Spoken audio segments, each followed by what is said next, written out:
मेरे जितने भी उर्दू स्पीक भाई मेरी उनसे गुजारिश है, मैं यहाँ पर आया पेशावर लंडे सड़क की साहिल में, यहाँ पर जो हमारे साथ जो भाई खड़े हैं इन्होंने मुझे बुलाया कि यहाँ पर एक गरीब ख़ानदान है, एक गरीब फैमिली है जो उनके न कमाने वाला बच्चे हैं, ना बड़े हैं, न कोई रिश्तेदार है।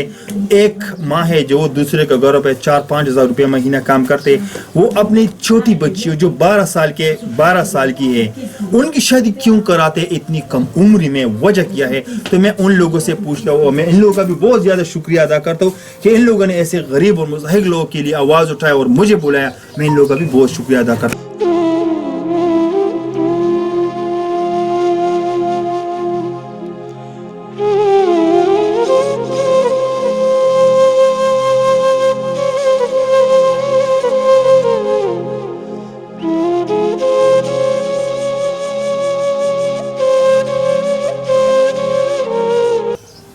خور السلام علیکم. وعلیکم السلام. خور دا راته ووایه چې ستاسو عمر څونه دی؟ 13 سال. 13 سال. خور دا راته ووایه چې په 13 سال کې ستاسو واده کول د اختر نه پس خور ولې وجه څه ده؟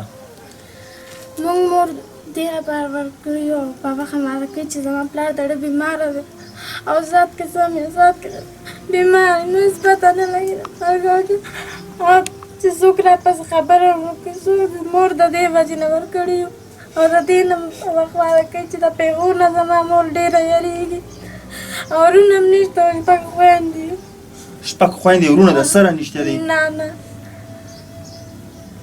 خور دا راته ووایه چې دا روژه مو څنګه تېره کړله؟ روژه ماتې د روژې د اختر کپړې د دې ستاسو څه منصوبه؟ تاسو دونه سوکاله والا خلک نشته دي؟ نه دلته څوک هم نشته داسې خلک. ستاسو پلار د زړه بیمار دی، په دې وجه تاسو ورکی چیرې سبا راته الزام جوړ نشي، سبا راته پیغور جوړ نشي، سبا راته څه مسله جوړ نشي، د دې وجه نه تاسو ورکی. نو خور آیا ته د پلار په دې فیصله باندې رضا یې په دونه کم عمره کې په واده کولو باندې؟ نو بس زما مې پردی کار کوي نو بس د پلار هم څه پته نه لګي دې دپاره. خور ستاسو چې کومه خواښې ده، ستاسو چې کوم کور والا دي هغوی ته چې تاسو داسې نه دي ویلې چې یاره د الله د رضا دپاره هم د شریعت مطابق واده کول غواړو، نو هغوی تاسو ته څه وي خور؟ نه هغوی غواړي خو مما مې ته ورته وایي چې موږ له به سامان کوي. خور د خپل وروڼو نه، د خپلو مشرانو نه، د خپل چې کم پښتانه دي د دې نه غوښتنه څه کوې؟ څه وکړي ستاسو دپاره؟ تاسو دپاره څه وکړی شي؟ جهیز سامان؟ د جهیز سامان چې نارمل سامان وي خیر دی؟ بس بنګلي او موټر زما مور نه غواړي خو چې د مطابق وي. کور والا خاوند مې زړه بیمار دی، د زړه بیمار تکلیف ورته لګېدلی دی. ښه بل دا راته ووایه چې ستا زامن د ګټې وټې زما زامن نشته، د لوریانې دي؟ لوریانې مې شپږ، دوه مې واده کړي دي، څلور راسره دي. د دې یوې واده دی غواړي رانه په 21 وایي نکاح تړو. ما ورته ویل چې زما وس کې نشته نو زه به تاسو له څه درکړم. خور دا راته ووایي چې 21 تاریخ د اختر نه پس راځي که نه؟ نه په 21 باندې موږ نکاح تړو. په 21 په دې روژه کې؟ په دې روژه کې ما ورته زما وس نشته، زه خو لا د دوو قرضدار یم، نادار یم، زه خو په دوو کورونو کې کارونه کوم، خاوند مې زړه بیمار دی چې ناجوړه شي زغلوم مې نه راسره څوک منډه وهي نو راسره څوک مدد کوي، الله ته مې پته ده یوازې منډې ورکوم.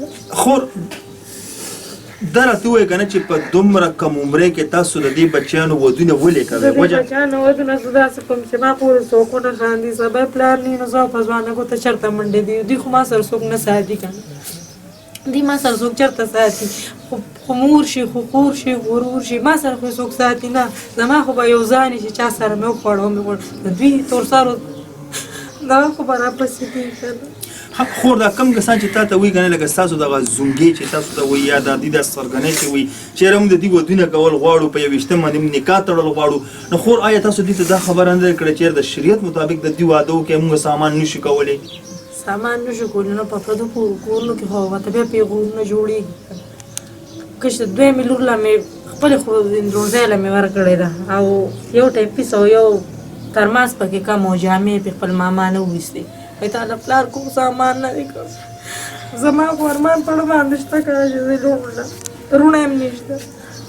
کدونکو اکثر زه دا خبره بار بار په سکرین باندې کومه میرا دا پښتني چې کوم دی نو په پنجاب کې جنکې ولې خرڅي خپل لوریان په پنجاب کې ولې خرڅي تاسو په خپل باندې اوریدل کنه چې صرف یو ترماس او بل څه کم ته ټیم پیس یو ترماس یو ټیم پیس کم روجه په خپل دروغ نه هم زمونږ د دې زمونږ د خور چارې بم دروغ نه وي لکه یو ترماس یو ټیم پیس کم او دې چې کم دینه یو پیغور ورکو چې یو خور یو مور را لګي وغه په پنجاب کې خپل لور خرسي دا د ټولو نه غټ بې غیرتوب زموږ د دې بعضې پښتنو دی خفه کېږم په دې خبرو باندې زه په خپل مې یو پښتون خو زموږ د دې بعضې پښتنو د لاسه که چېرې داسې سسرال والا داسې سرګنې هغه د جینۍ کور سره لږه نرمي اختیار کړي نو ولې به داسې نوبت راځي نو چې څه کېږي نن ماته اندازه ولګېده چې زموږ د دې بعضې بې غیرته پښتنو د لاسه کېږي امید لرم چې تاسو په دې خبرو باندې پوه شوي او د دې د تړون نمبر چې دی تاسو ته په شیشه راځي په خپله ورسره رابطه وکړئ په خپله وله پیسې راولېږئ په خپله وله راشئ په خپله وله د جهیز سامان راوړئ باقي ستاسو ستاسو همدرد ابن کلتور دا ستاسو نه اجازت غواړي ښاد و آباد اوسئ الله فامان